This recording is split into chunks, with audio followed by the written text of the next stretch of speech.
Board, are you guys ready to get started? Okay, all right, the meeting has officially been called to order. Welcome, everyone. All right, first item on the agenda, public comment. Angela, is there anything you'd like to address with the board? Yes, thank you. So after over a year of requesting consideration, I am happy to finally see video conferencing / virtual options and moving the meeting into the district on the agenda. I'd like the board to share their hesitancy to having more accessible meetings.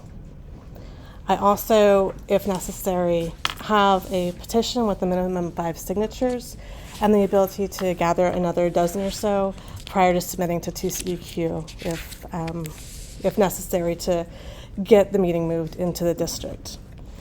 On a similar related note, residents have commented on the GRP being a significant part of our bill, and since it will continue to rise, the board could look into whether partnering with adjacent districts would lower the cost of converting to surface and how that cost compares to the ever-expanding GRP fees. Thank you. When you say partner with neighboring districts, Mm-hmm. what do you mean? Entering into a partnership, working together. So the neighboring districts will have their own surface water plant? Partnering together, I'm sure there's a way to work together as neighbors to fund the access that's already coming to the West Park. When you say fund access, are you talking about the surface water transmission lines? Yes. To get them to the MUDs? Yes. So if the concern is the surface water transmission lines are not sufficient to, I mean, they're already, West Park already fully can fully support our district, right? Because they're our emergency water supply, right? And West Park is converting to surface, Yes. right?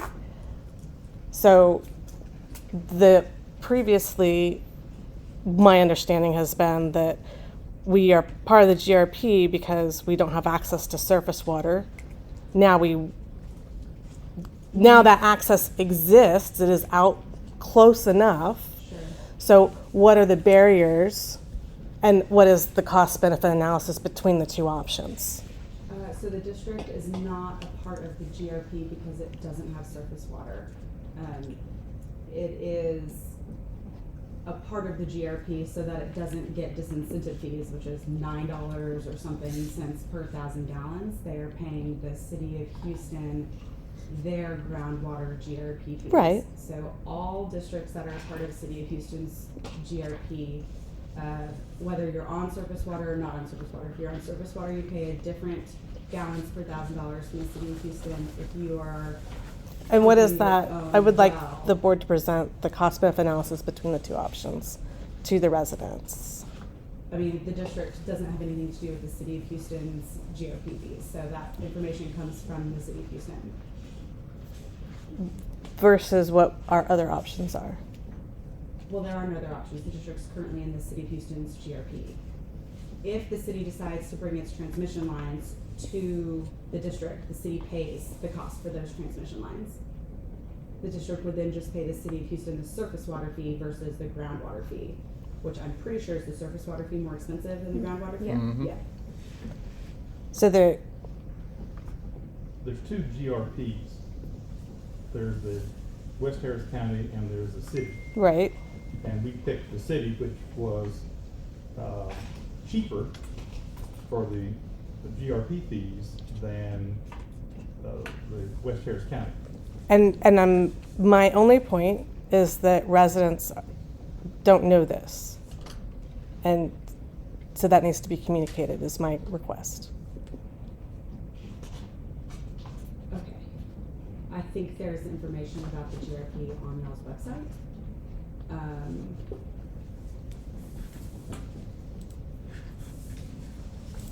So I'm not sure exactly what more you guys can do to help people understand the GRP and those requirements. But if you guys want, you can certainly take a look at what's on the website and try to make it clearer that you guys are a part of the city of Houston's, not the West Harris County Regional Water Authority, if that's what you would like. So board, just let me know. I mean, you realize that had we picked the other GRP fee, we'd be paying a lot more than what we are right now. And the fees that go in, that we're paying GRP, is part of what the city is using to collect the money to pay for all the infrastructure that needs to be done to convert. So we're basically, I guess, helping them pay for the trunk lines that they come out to us whenever they think that's necessary to do, if they ever decide it's necessary to do. And that apparently keeps being pushed back further and further from what you were seeing right now. Is that? We put a little explanation on GRP fees, didn't we put it in the envelopes or something a couple of years ago? For the one, but not as it compares to the other. You mean as it compares to the West Harris County? As it compares to any other option. Okay. Are you suggesting the other option is we depend solely on West Park Mud? Is that where you're? No. So what is The other cost, op- the cost, is what are the, option what are that the we- other options? Well, right now there are no other options. The There is district's no. in a GRP, they don't need to go into another GRP. They don't, right, they don't need to go into another GRP, and the GRP is to avoid the disincentive fee, correct? Yes, Right. that's why the majority of MUDs that are whether. And the disincentive fee doesn't apply if you're converting, if, That's not correct. what? The disincentive fee does not apply if you are in a GRP. The district is not the only municipal utility district in the GRP. The city of Houston's GRP is made up of, I don't know, 50 MUDs, 60 Sure. MUDs. All of them are a part of that GRP. Just because the district right now is not converting to surface water doesn't mean that the city of Houston hasn't met its requirement by the subsidence district to convert 60% of their participants in the GRP to surface water. So the district is paying less money per 1,000 gallons. I'm not sure why you're looking at me like this. If I'm offending you, I'm certainly not trying to, I'm just trying to explain. Okay, I'll stop trying to explain. Angela, do you have any other comments? Nope, that's it, thank you. Okay. All right, board consultants, anything else with respect to public comments? All right. Agenda item 2, June 16th, 2025, board meeting minutes. Those were sent out last week. When the agenda went out, we did not get any questions or comments prior to today's meeting. If there are, please let me know. If not, just need a motion to approve written. So, All in favor? All right. All right, agenda item 3, bookkeeper's report. All right, good afternoon, board. Everybody should have a copy of the July report. Did you get one, Bob? You got it? That's for taxes. No. You have an extra? We can share if we need to. Here they We are. can share. We can share. You good? Okay. Flipping past the cover page, page 2, spotlight of the month, focusing on your components that make up your district's taxable value. Gives you your total certified value less your exemptions in the middle will equal your taxable value. Then down below is your account balance by month. Following that is your summary page for your operating fund. And then on page 4, you'll see your cash flow report for your checking account. Below the red line, there are 26 checks listed for your approval today. Only thing out of the ordinary is your second quarter payroll taxes are being paid out this month. As well as you don't see any per diems. We are starting HRMP today, and so please allow 2 business days for that direct deposit to hit your account. Next page will be your cash flow report for your operator's account, showing your May accounts receivables. Pages 6 through 9, your actual versus budget comparison, reporting the month of May and your fiscal year to date of 4 months on the right 3 columns. Looking at page 9, when compared to what we've budgeted thus far, we're doing better than budgeted by $117,000. Pages 10 and 11, your balance sheet as of May 31st. Following that, you'll see your summary page for your sewer treatment plant, followed by your checking account activity. 7 checks listed for your approval today, nothing out of the ordinary here. Page 14 and 15, your actual versus budget comparison. On page 16, your summary page for your joint water plant, followed by your checking account activity. 8 checks listed for your approval today. I did include the wire out for the 2 months. Basically, I calculated 2 months of our share of capital projects. So I did wire out that $758,000 to the operating costs so it can earn a little bit more interest in our Texas class account as per our discussion last month. Page 18 and 19, your actual versus budget comparison, followed by your investment profile, your account balance for all of your funds. On pages 22 and 23, you'll see your cash flow forecast. And last but not least, your sales tax revenue history. We collected $12,380 for the month of March.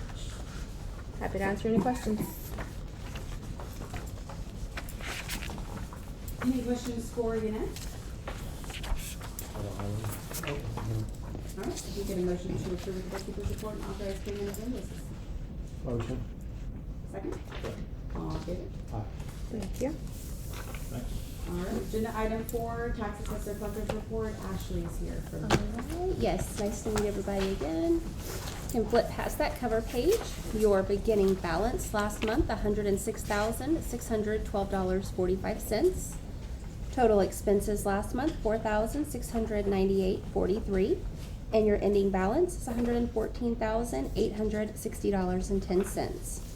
In the bottom box, total disbursements this month, $17,550.06. And your cash balance to forward is $97,310.04.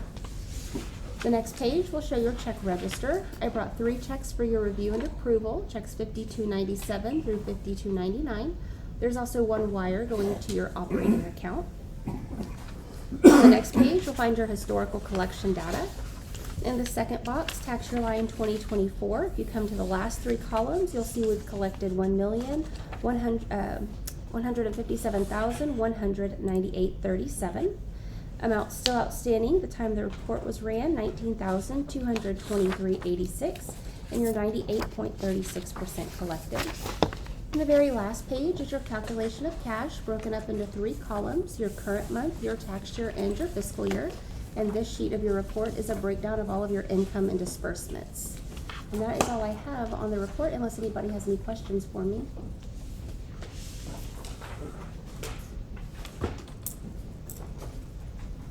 Alright, I don't hear any questions. If we can get a motion to approve the tax assessor collector's report and authorize payment of invoices presented. Motion. Second. All in favor? Thank you. Thank you. Thank you. Thank you. Alright, agenda item 5, delinquent tax collection attorney's report. We do not have a quarterly report for you all today. Agenda item 6, engineer's report. Bob? Okay, good afternoon, everybody. Just some updates here. Item A, authorized design and bid and award construction contract. So phase 1 of the wastewater treatment plant improvements, we've got plans submitted. We've just been cycling back through the agencies with that. Hopefully we're going out to bid here in the next 6 weeks or something, but it's moving along fine. Phase 2, Chad and I are working right now to figure out who's doing what. There's some things that he can do that we listed in our CIP, and we're gonna have an update for you probably next month on that. But there's just some items that he can probably do a little more efficiently than we can. There's some things we can maybe do more efficiently than he can. So we're sorting out who's doing what there. We've got that on our radar screen for sure. Status of construction, water plant improvements, phase 1. We did not have a progress payment this month. Last month we had progress payment 2, but work is progressing. Just the timing of when they submitted their pay app just hasn't hit us yet. So no significant update other than work is progressing out there. Good news, water well number 2, we finally got everybody's approval, which was, it extended a little bit, but we got through that, and so we are working with the contractor, requested a schedule, trying to get them up to speed, ready to go. So we will push as hard and as fast as we can. From a schedule standpoint, everything still looks the same. No, we see any issues? I'm gonna see what they say. I mean, the schedule previously was my schedule. It wasn't their schedule, so we'll see what those guys say, but, they understand the, critical need for it. If you looked at the weather coming up, we're gonna have upper 90s for a week. We'll probably go into a drought here long, so everybody's aware of the importance of that second well. And, they've got crews available, so it wasn't that, hey, this is drug out a little bit, but, we'll get a schedule, Aaron, and. So probably by next meeting, we'll have a pretty good Yeah. handle on. Yes, revised absolutely. And I'll, as soon as we get something, I'll send it out in advance of the Yeah, meeting. if you hear before. please Oh, let us know. absolutely, yeah. So one item, I had talked with Mike, he's not here, I also sent a message to Rhett. The chemical building, we just had it in a standard FRP building, just reinforced plastic, which is pretty. For the new. For the new well. Okay. And then we would have a control panel out there that just had a shade on it. Contractor came back and said, you know what, if we did a CMU building, we could house both of those items in there and probably extend the life of it. And I ran that by Chad. Chad was in somewhat agreement. We might pick up a tiny bit of storage for Infomark out there, but it was an additional cost of $35,000 for the CMU. So What do we have on water well one? so at well one, I mean, we've got a full control panel, so there's a building there, a CMU building. Okay. But on a remote site, sometimes we just do these FRP buildings just because they're cheap. But again, it probably extends the life putting it in the CMU. So if y'all are okay with it, I think Rhett saw it, Mike was good with it. I think you should. And so I think it's probably a good idea. So will the contractor submit a change order with Yes, us? yeah. Okay. Probably would withstand, like hurricane force and Yes. stuff like Yeah, that. it's gonna be a little sturdier, so. Better design in front end. Yeah. Yeah, okay. So no formal approval on anything today. We'll paper up the change order on that CMU building and get that to you next month. But they know it's coming and they know they're aware of it, so contractor is, so he's not stopping. Okay. So no action items for me today.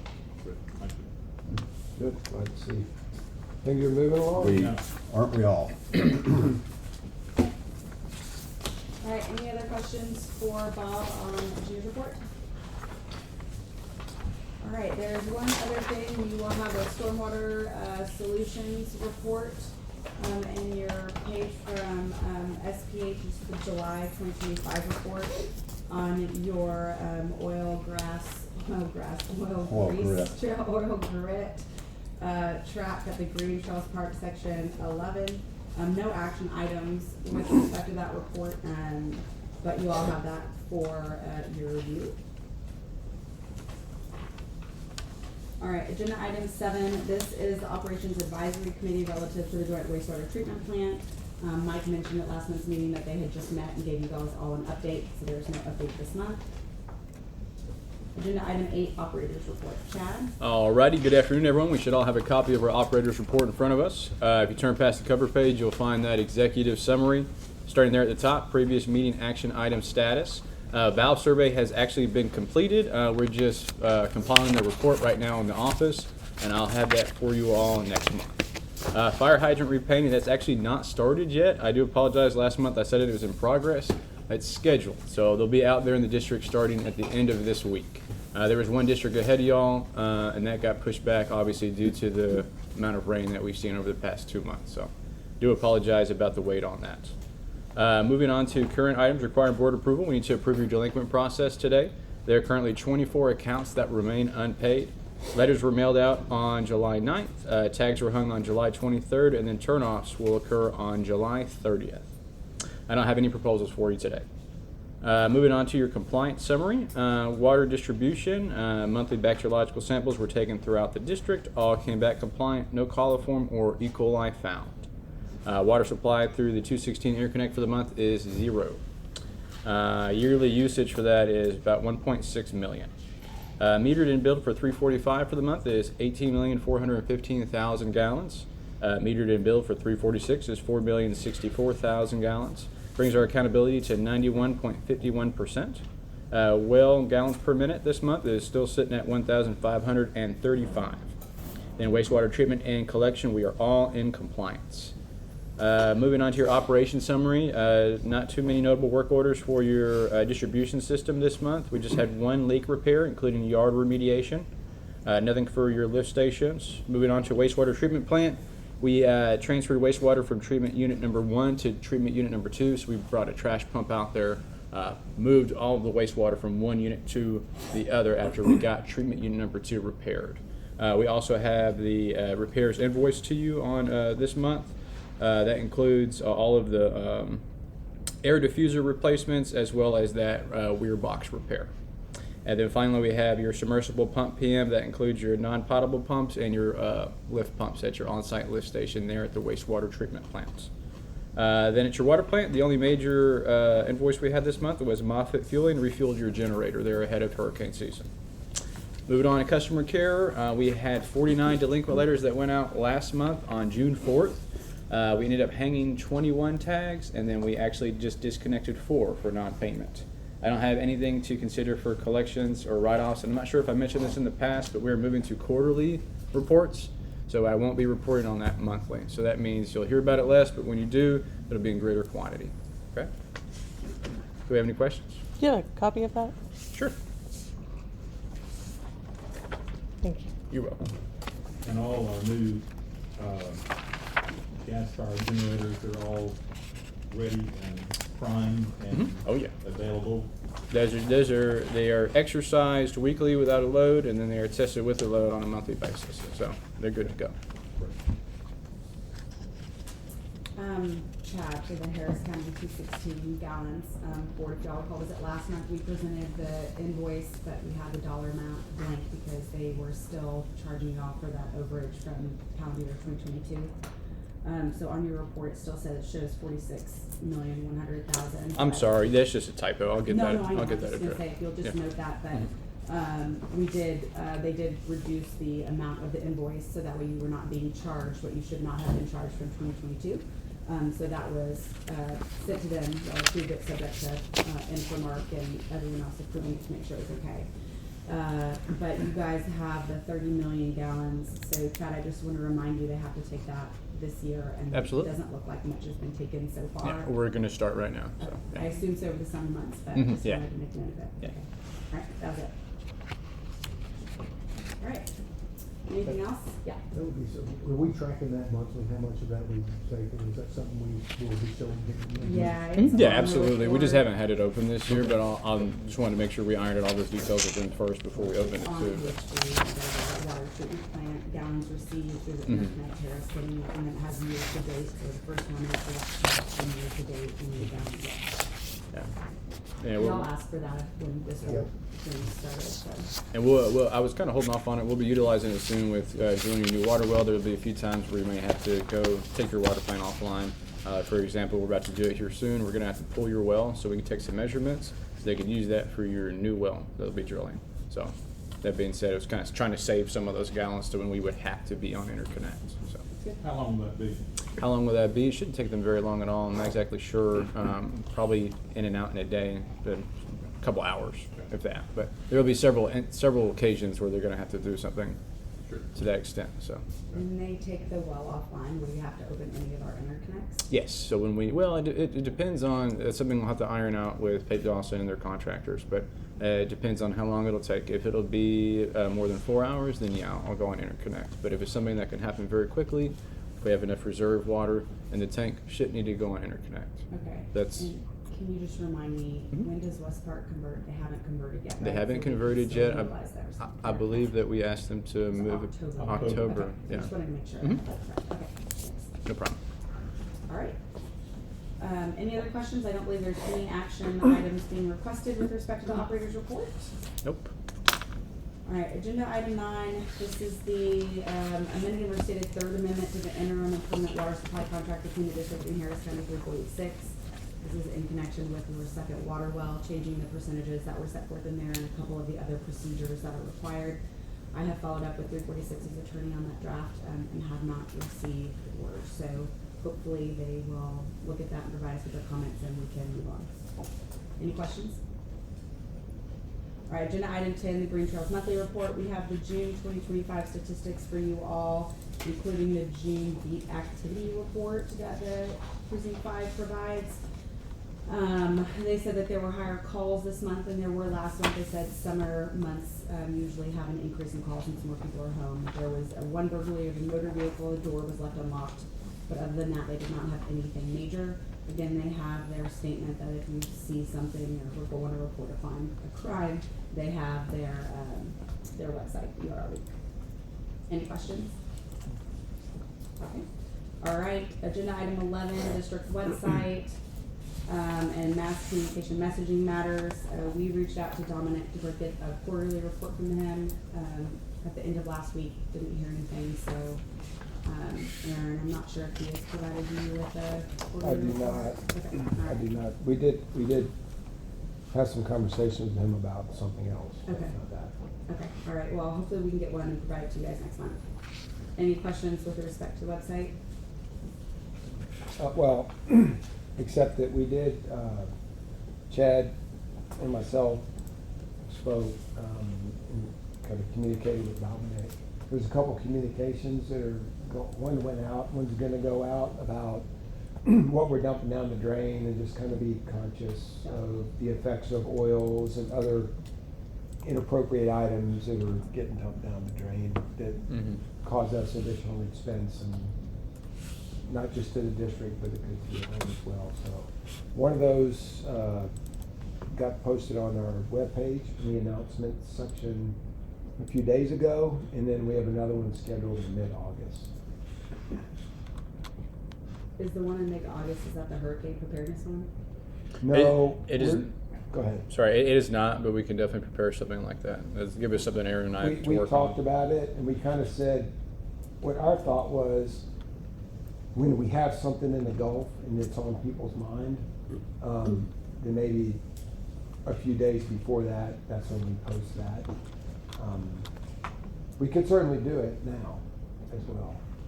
Anyway, that was our thought. If y'all want to do something different, we can do something different. But right now, but we have that ready to go, and we can pull the trigger on that at any time.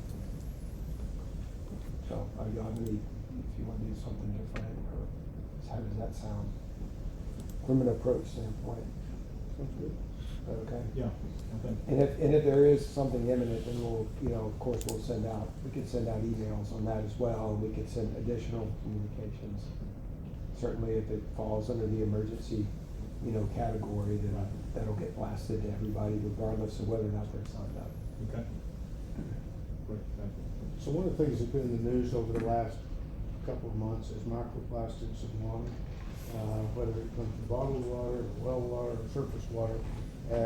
Is that an emerging area? Other districts talking about that, testing for that? Not quite. We're still kind of stuck on the PFAS right now. On what? On the PFAS, we're still working through that and all the regulations with it. So Anything I'm with Chad.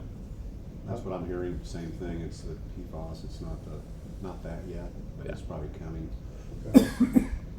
That's just one of the things that we're to keep aware of, because I think we'd want to put something like that when we start getting a position on it, testing on it, to where people will know. There are no regulations, or are there any regulations on the horizon that you're aware of from a legal standpoint, legislative standpoint? No, not that I'm aware of with respect to microplastics, but we've talked about the PFAS regulations. Oh, yeah, PFAS for sure, yeah. Okay. Sure, anything else? Okay. All right, agenda item 12, this is the proposals for video conferencing and then discussing the regular meeting place of the board. So last month, y'all asked Schwartz Page to get information from your consultants on what additional money it would cost to have meetings out in the district. We heard from most of your consultants, some of them we didn't hear from, but it will probably be around $20,000 for fees for your consultants. The majority of those are Schwartz Page. fees to move the meetings out there. That does not include the location cost of Mason Creek, which was, I think it was, Mike's not here, but I think it was $300. Is that per month or per year, or 20,000?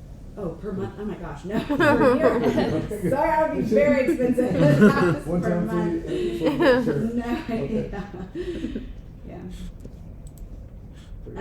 And then you all have the two proposals we got, one from OffSynco, one from Touchstone. Those are in front of you. It's kind of hard to gauge what the actual estimated cost will be, just because it says it's a certain dollar amount per hour. But for OffSynco, there is a one-time fee of $1,200. That's included on that first page, which is getting a laptop, a webcam, extension cords, equipment carrying case, that type of stuff. Because as you know, that company will be the one setting up the video conferencing of the board meetings. And then at the top part of that page, it has what it will cost per hour. So for video conferencing account setup, it's $100 per hour. Service fee is $50 per month. And then the meeting setup and administration is $100 per hour. So just estimating like a 2-hour setup with a board meeting and takedown, which I guess it could be more, could be less, just depending on how long the meetings are. That would be about $450 a month. So that's kind of what I was trying to just say, about 2 hours. I'm sorry, I wasn't here last month, but is this just for remote meeting and video in, or be doing it here as well? It would be here. So Okay, board this is meetings here. here and video conferencing the board meetings. Okay. But we wouldn't participate by video? No, board members would be here. Okay. So basically, say $500. Sure, a say meeting around, yeah. Plus, what is it, would you say, $1,300, $1,400? About $1,200 one-time fee. And that's OffSynco. Maybe a little bit more than 1,200. I don't know how much this, the setup, that hourly piece will be. I don't either. I just estimated about 2 hours. So if it's about a 2-hour meeting, it'll be around $450 a I was month. talking about the bottom part. Right. So it's probably about like 1,500 setup. Okay. That's what I would say. Is this just a streaming feed, or would it also be something that would be archived on our website, or something where people could go back and look at it if they, or is it just a streaming? It's a streaming meeting, but you are required to record audio. So you could record the audio. Most of them record video and audio, since it's an audio feed. And then they store it for the district. If somebody asks for a copy of it, then you send it to them. I don't know any districts that actually put it on their website. I'm sure there are some there. Okay. But when you do your records destruction request, which you do on an annual basis, you destroy audio and video recordings in addition to the notes from the board meetings SPH takes. So that way the meeting minutes are the official record of what actually happened. Same type of thing. And they would they store this for us? Is that part of what we're paying for? Yes, they should store it for you. And they'd show up, set up the equipment in the room, we'd use it, and then they take it away. That's basically how this works. Yes, About in my that. experience, yes. Short page is not involved. Right. Do they, will they be able to tell us statistics on how many people are participating, joining? You'll know, we have to have the names of the participants for meeting minutes. Okay. So the way it happens in one of my other districts that just started it last month, it wasn't with these two providers, it was with their website provider who offered the service, but it was just a Zoom link, and it has, part of the problem is people just say, iPhone or whatever it is, so then you have to ask them what their phone number is, but you can, and this is of course, if you guys go this route, it's completely up to you guys, but typically you just have the people who are participating remote, they are unmuted during the public comment part of the meeting, and then when the public comment part is over, you then mute them so that you can carry on with district business. And then if a member of the public wants to say something, you can have them raise their little hand, and it will be up to you guys whether you wanna hear them or not.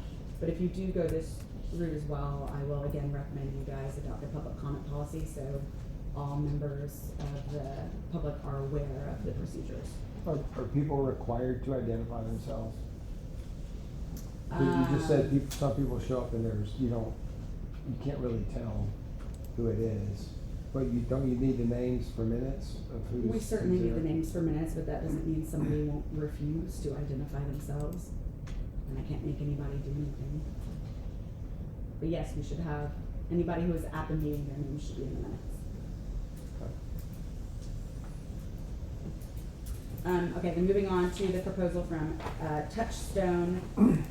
They do not have an equipment purchase fee, a one-time fee, kind of like Off-Cinco does, but their fee per meeting is $250.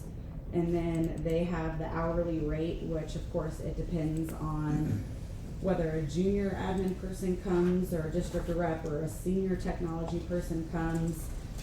Excuse me, so I was just estimating about, again, this is based off of a proposed 2-hour meeting, it'll be about $500 per month for Touchstone. So the cost is pretty comparable between the two for a monthly fee. It's just Off-Cinco has the one-time setup fee of purchasing equipment. I guess I shouldn't say setup fee, one-time equipment purchasing fee. Do we have any references between the two companies, people that have used them happy? I mean, I don't work on them personally, but I know one district that uses Off-Cinco and they seem fine. And then Touchstone, I've had one other district that uses them and they seem fine. I mean, again, it's technology, so there could always be blips, but that's why you have the tech person come and they stay at the meeting in case something happens.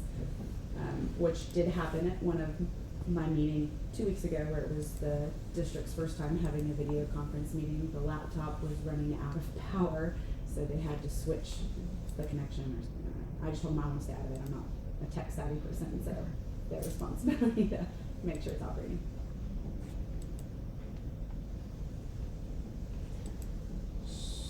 So, for the hourly rate, it's one of these 4 people are involved? Or, I'm trying to understand, maybe you said it, I didn't understand it.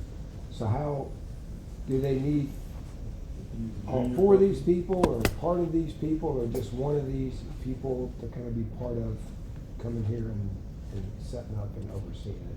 What I've seen is at board meetings, they have just one tech person, but that doesn't mean for the actual initial setup for one board meeting, they wouldn't have like a senior tech person in addition to your junior assist to make sure everything's set up. In the beginning. In the beginning, to get it all worked out. Yeah, I So would have it's- been there in the beginning. It's to know. $250 plus the hourly rate, Correct. is that right? Okay. But no initial setup, other than maybe having a couple people there, what you said. Correct. So it sounds like the hourly setup for this is minimal versus the 1,500. Are there any pros and cons to this quality of service? Sounds like the answer is no based on what you've seen, but from one company to the next, or having your own equipment versus having shared equipment.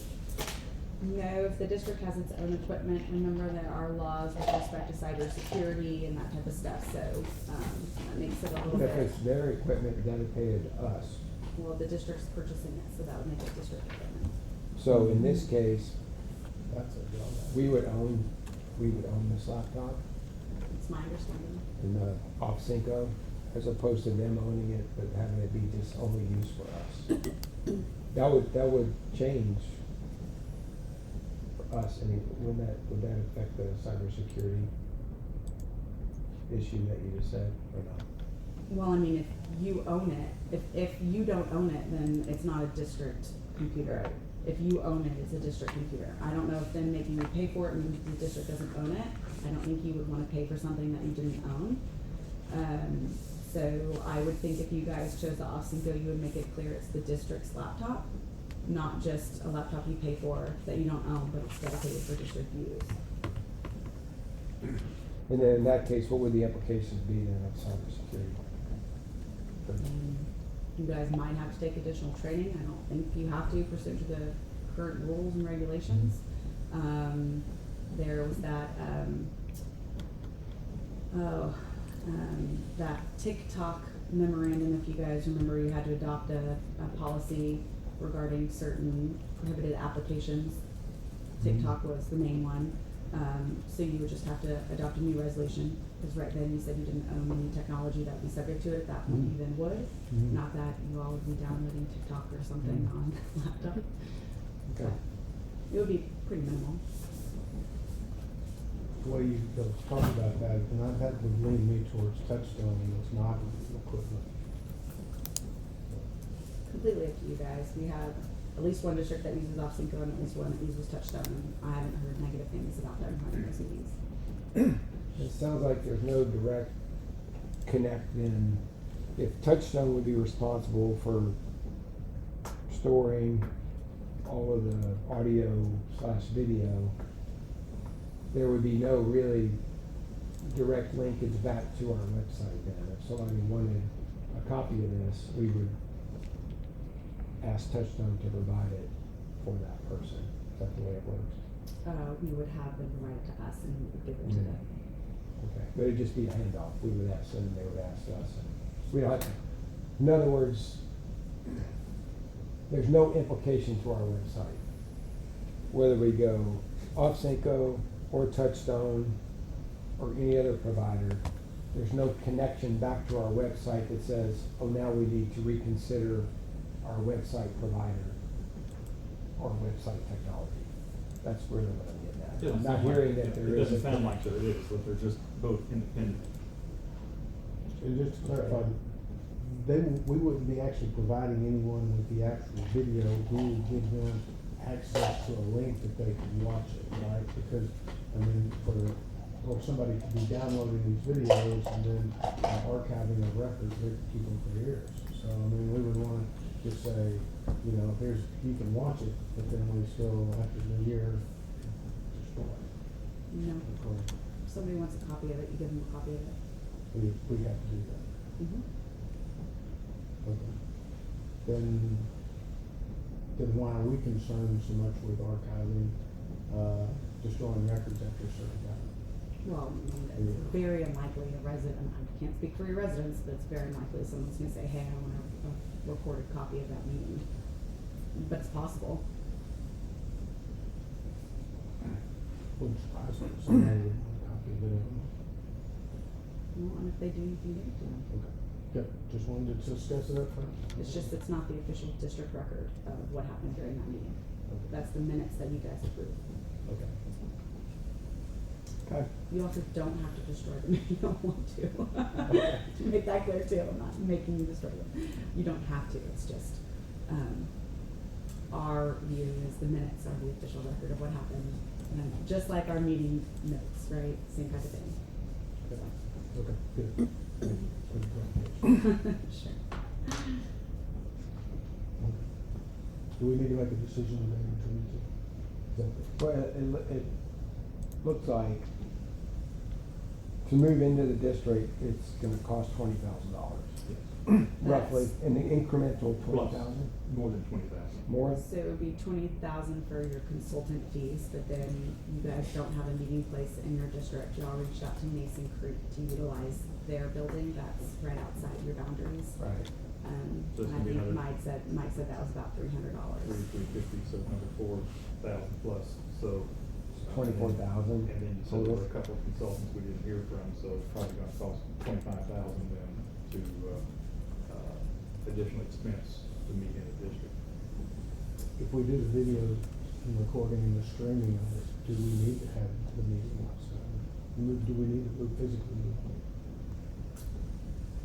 I mean, well, you're not required at all to do, at this point in time, you are not required at all to do video conferencing or having meetings in district. I think Angela's original request was, if you are not going to do video conferencing, I'm going to submit certify the petition to the TCEQ to move your meetings in the district. So I took that as an either or, Is but that correct? Angela's Yes. here, I don't, I was gonna Is say, this Shadow one- and I have the petition and I will file it. It's signed. I have the minimum signatures. But we're not opposed to doing this, Angela. It sounds like you are. We wouldn't be doing Okay. this work and ask the consultants to provide cost for us if we weren't giving it due consideration. Okay. But I don't wanna go, through this if then you're gonna turn around and submit that and cost the district $25,000. So I'm asking you, is this gonna satisfy what's going on? We'll see. Is that all you can say? That's all I'm going to say on the record. Yeah. We can have a private conversation afterwards.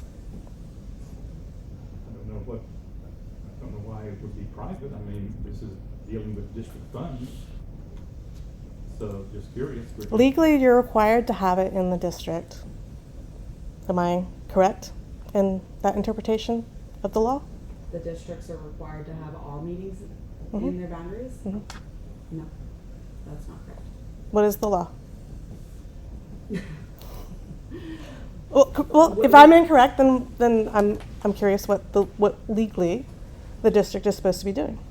The district is required to have an in-district meeting location, which the district does, but the district is not legally required to hold its board meetings. What is our in-district meeting location? You can look that up and send it to you. I can Okay. send you the resolution. Okay. I'm So sure we've designated an in-district meeting location, but we don't use it. There is no, yes, you are legally required to have in-district meeting locations.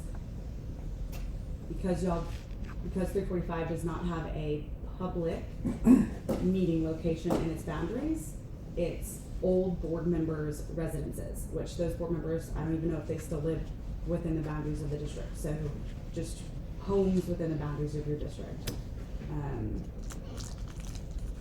So it was a home. Is what the official in-district meeting location is Yeah. that we don't utilize.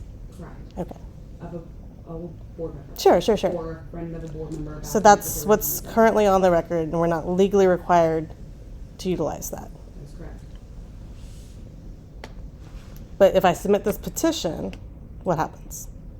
Depends on who you send it to. If you submit that petition to the TCEQ, you have not met your legal requirements. The district doesn't have to do anything. They can make that argument to the TCEQ. If you submit that petition to the district and the district does not move its meeting into the boundaries, then you petition the TCEQ and say that we made the official request, the district did not do it. So my request in May was not considered an official request because it was not in writing? It was not by 5 Okay. residents. But they're still considering it. I'm not trying to say. Sure. So, but I'm just saying, it's being painted like I'm the one doing this. And I'm the one advocating for access to the residents, which I'm still not understanding the hesitancy to provide access to the residents that this board serves. And You mean the access being the video? access to streaming? meetings, to participate in meetings. It is not accessible 20 miles away during the week. Anyone who has a job that is not in the Galleria, anyone who is a caregiver, it is not accessible to. If you have a job in Greens Point, in Sugar Land, in Milan, whatever, it's not accessible. If you are a caregiver in the district, if you're caring for an elderly parent or young children, it is not accessible. Residents cannot participate in the functioning of the district.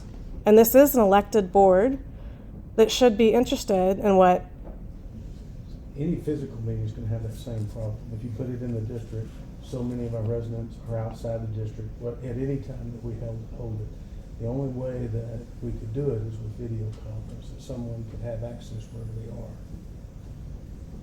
That's the only thing we could do. We could guarantee that access. Because just moving it physically is going to move it away from a lot of other, bring it to people who are in the situations you described, but move it away from the people who work outside there or travel or not there. who's attending now? Hmm? Who's attending now? What do you mean, who's Are there business people in this area, in the Galleria, that will lose access by moving it into the district. Me, I mean, I'm about 2 blocks away.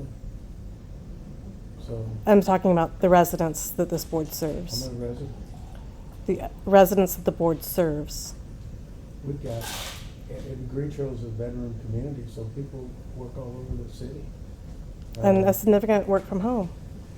People work all over the city, Sure. so.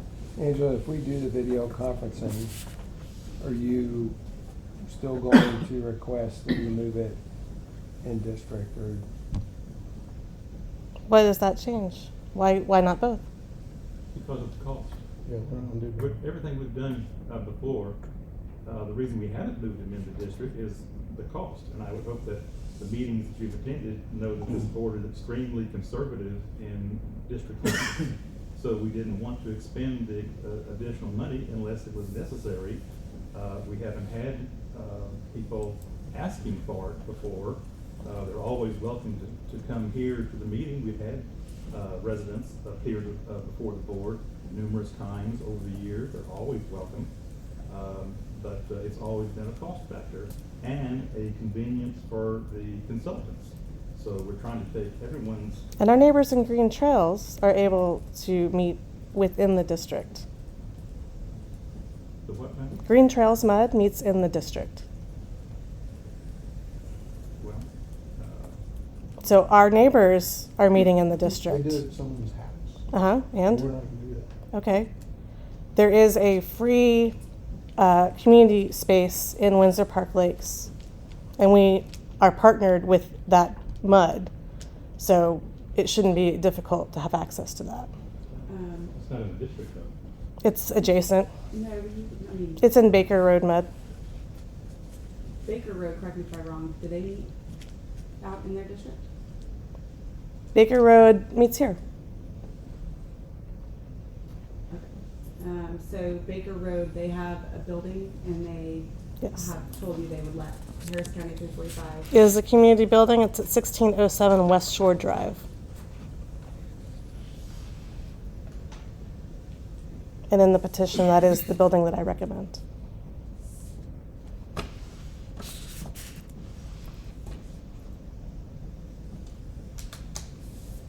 But you still would want the district to expend the additional funds as opposed to doing a video. I want conference. the residents to have access to their board, which they currently do not have.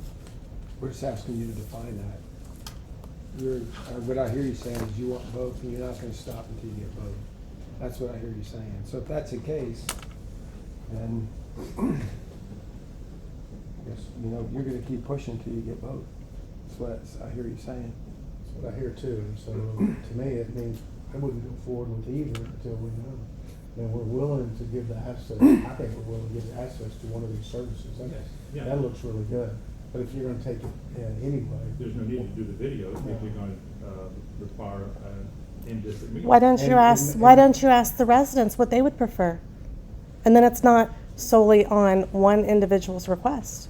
You could Because very they're- easily do an informal poll via the website and text. Hey, residents, if we had these two options, what would be your preference?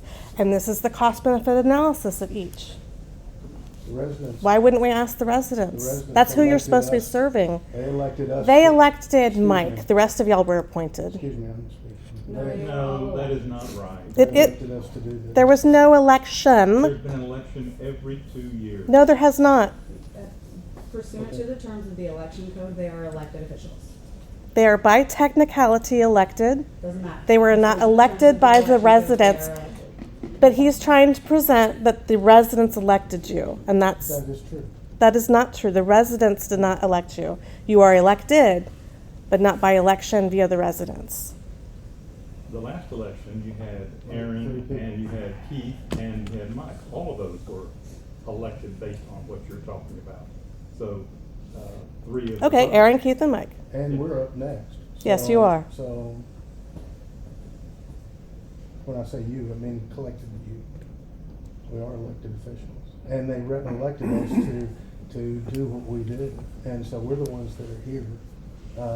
They can choose to participate or not. But they elected us to do this. Most people trust us to do that. We've lived in the district for decades, and they trust us to do it. We run a very good water district, so.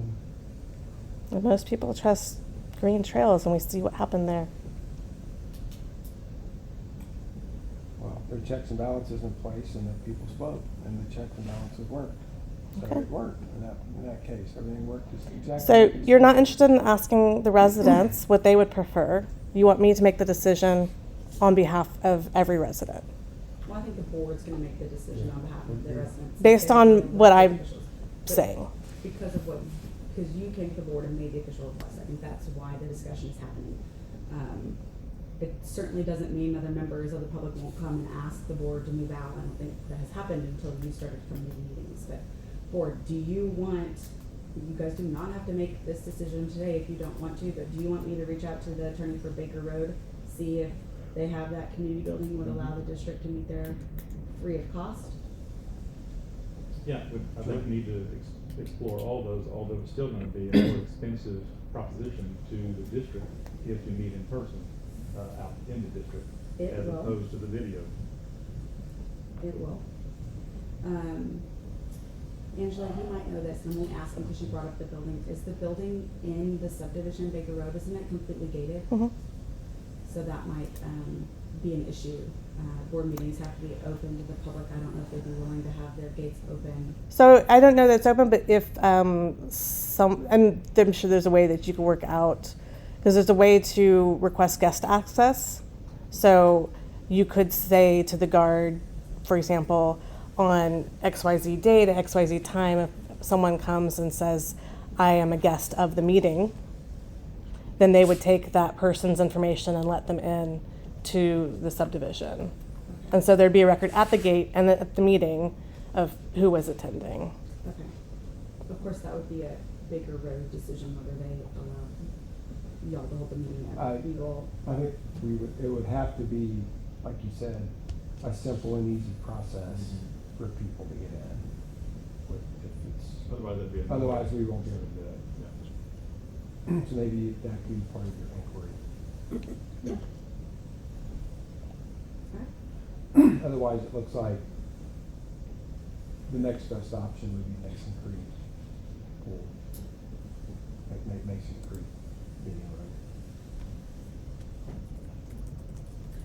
All right, well, I will reach out to then Baker Road's attorney and ask if y'all can meet at their community building, if so, what the terms are, and then I can just report back next month. Is that what y'all would like? Yeah, and also, try to reach out to the other consultants, if you didn't hear from them, see what, the cost might be on that too. Just so we have a better, idea of that place. Okay, all right. Okay, so we will defer the proposals and I will reach out to Baker Road and the other consultants who didn't hear from. Okay. All right, anything else with respect to video conferencing board meetings or the regular meeting place of the board? Nope, not me. All right, agenda item 13, status of the installation of the Hike and Pike underpass. I do not have an update for you all. I don't know if y'all have heard anything. Last update we got, y'all saw on social media, so I don't know if y'all have seen anything. Okay. All right, agenda item 14, attorney's report. The only thing I have for you all is the legislative summary of the 89th regular session of the Texas Legislature. We emailed that board to you all prior to today's meeting because there are direct URL links to all of the bills. Over the next couple months, when some of those bills go into effect, we can talk about how they affect the district in connection with the night industry. But for the most part, not much affected the U.S. district. A couple of administrative procedures. For budget season, the budget that's going to be proposed or reviewed by the board has to be adopted to the agenda and that's going to go out. So that type of stuff, but nothing big. If you have any questions with respect to any of the bills, just let me know. I'm happy to talk through them with you guys. I'm not aware of any need to go into closed session. Future agenda items, other than regular and ongoing or what we have discussed today, are there any future agenda items anyone would like to include? Okay. And just need a motion to adjourn. Motion. Second. All in favor? Aye.